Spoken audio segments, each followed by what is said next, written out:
Hola amigos, ¿cómo están? Hey guys, it's me, Danny, your profesor de español.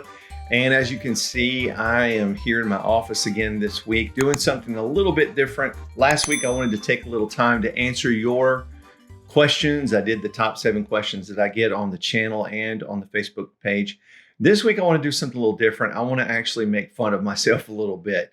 I want to encourage you because, when you're learning a language, the best thing to do, and you've heard me say this, is to put yourself out there and just speak the language. But anytime we do that, you are going to make mistakes. And sometimes those mistakes can be pretty funny, pretty entertaining, and pretty memorable. So I wanted to laugh a little bit at myself today and just tell you about some of my mistakes that I made whenever I was learning Spanish.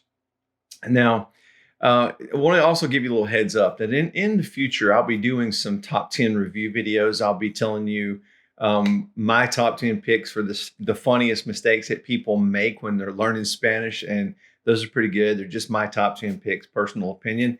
I'll also be giving you some travel cultural tips. I'll be doing, top 10 places to visit in Spain or Peru, things like that. So there's still tons of content to come on our channel. We're just going to keep going. And plus, have a lot of lessons still to film that will help you with the language. But anyways, let's jump right in. I want to tell you a couple of stories about my language learning adventure. But, back in the early 90s when I first started learning Spanish, I was actually working in a furniture store. And while I was working in that furniture store, this was when we had an influx of people coming to our county from Mexico, because our county here in Georgia I don't know that we still are, but we were the poultry capital, I think, of the world at one time. So we had tons of people coming here to work in the poultry industry. And so while I was working in the furniture store, people would come into the furniture store who were Hispanic because they were in our county. And so I made up my mind. I said, every time somebody comes in that speaks Spanish, I'm going to make myself speak Spanish. I'm going to make myself practice so I can get good. Well, anyway, I used to make this really common mistake. People would ask, oh, how much is this sofa? Or how much is this chair? And I would respond, but the problem was, the word for dollars in Spanish is dólares, D-O-L-A-R-E-S, with an accent on the O there at the front. So you're supposed to say dólares.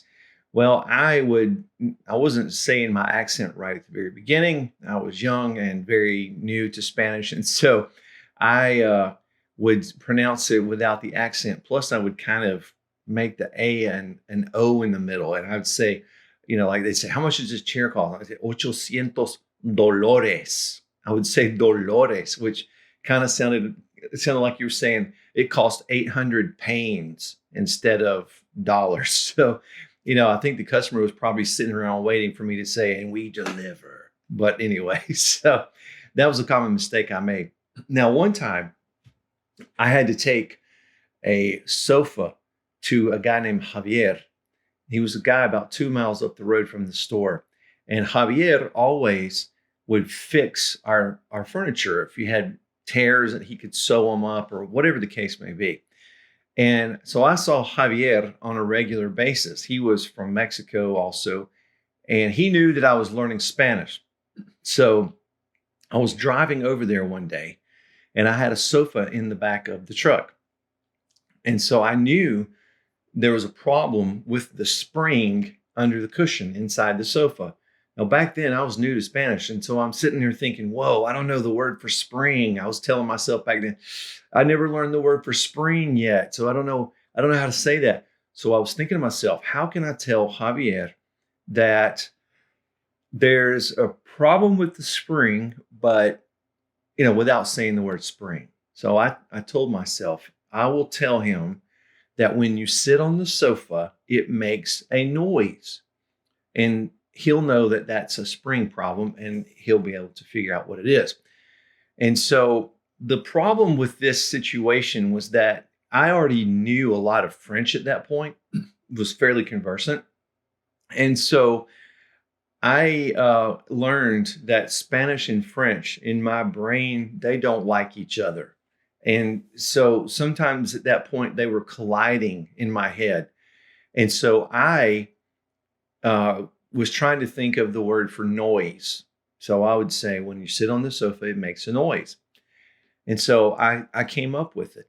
Now, the word in Spanish for noise is ruido, R-U-I-D-O. But the problem was I was confusing this word with the word in French, which is bruit, B-R-U-I-T. So you can see the R-U-I is the same in both languages. So these two words just collided in my head and became one. They got married. So I went in to see Javier and I said, Javier, ¿cómo está? And he said, oh, muy bien, Daniel. ¿Y tú? I said, bien, gracias. And he asked me, what's the problem with the sofa? And so, being young and new in Spanish, I sat there thinking for a second. And he said, think about it. You can do it. Because he was there to help me learn. So I said, okay, Javier, cuando se toma asiento en el sofá hace ruidos. Yes, I said that. I combined ruido and bruit and came up with burritos. And so it sounded like I said to Javier that when you sit on the sofa, it makes burritos. And so he started laughing and saying, wait a minute, you're telling me that when you sit on the sofa, it makes burritos? Don't fix it, Daniel. Leave it just like it is. Don't fix it. That's awesome. And so I'm going, what are you talking about? It's making burritos. And so anyways, that's when I figured out, oh, he's talking about, okay, so, I combine these words in my head. All right, so another time in Spanish, I went to a Mexican restaurant with some of my friends. And of course, they knew I was learning Spanish. So they all said, hey, man, you're going to order in Spanish, right? And of course, me being young and having a cocky attitude, I'm like, yeah, man, watch this. Just take notes from the master, man. Watch this. And so I proceeded to figure out what I wanted to eat and get ready to order in Spanish.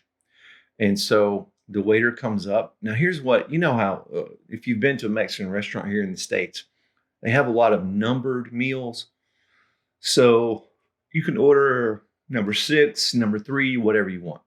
So I always used to get the number 11, but I would always say, give me a number 11, but on the taco, no lettuce, because I don't eat lettuce that much, especially on a taco. I wouldn't ruin a taco with crunchy water. But anyways, that's a different story. So I was going to say I want a number 11 and no lettuce on the taco. So I rehearsed it in my head 20 times. And so here comes the waiter and he says, can I take your order? And they're all looking at me, do it. Come on, man. So I said, sí, camarero. And I just let it roll so fluently. I said, yo quiero número 11, pero no taco, no quiero leche. And the waiter stared at me. And I'm sitting there thinking, yep, knocked that out of the park, didn't I? And he said, sir, we don't put milk on the tacos. And I said, what are you talking about, man? We don't put milk. You say you want a number 11 with on the taco, no milk. We don't put milk on the tacos. And I said, no, man, I said lettuce. And he said, oh, no, lettuce is lechuga. You said leche. It's close. And so, of course, my friends were dying laughing. And they're, even to this day, they don't want to let me live that down. So that was a good one. But I want to tell you about a mistake I made in French. Now, I know most of you are learning Spanish, and so you'll just find this interesting and funny, I hope. But after I lived in France for several weeks when I was 16, many years had gone by. And in 1998, my wife Amber and I were celebrating our 5-year anniversary. And so I wanted to take Amber to Paris for a week for our 5-year anniversary. Well, we went to Paris. And while we were in Paris, we met up with a friend of mine that was the guy that I stayed with when I was 16. He lived in Paris at the time. And so about halfway through the week, we got on the train and we went from Paris to Nantes, where I stayed at when I was 16. And we stayed at his parents' house. And of course, we had dinner. Now, That night at dinner, we're all getting caught up and haven't seen each other in several years. So every, in every meal in France, when you're with somebody, is in courses. So you have, appetizer and you talk, and then you have the main course and you talk, you eat, you clear the plates, and then you have cheese, and then you have dessert. And so we were eating dinner from about 7 to 11 that night, different courses and talking. Well, every time they would bring something else out and put it in front of me, I would say, thank you very much. Now, thank you very much in French is merci beaucoup. Now, there are several U sounds in French, but I was saying beaucoup. I was trying to say beaucoup, which is very much, but I slightly modified that oo sound to U. And I don't know why I did it. It was just one of those things that just came out wrong, and I wasn't realizing I was doing it, but hadn't been to France in several years. But that slight modification changed everything. Every time they would put something in front of me, I would say, merci beaucoup. And I would get some strange looks, kind of grins, I didn't know why.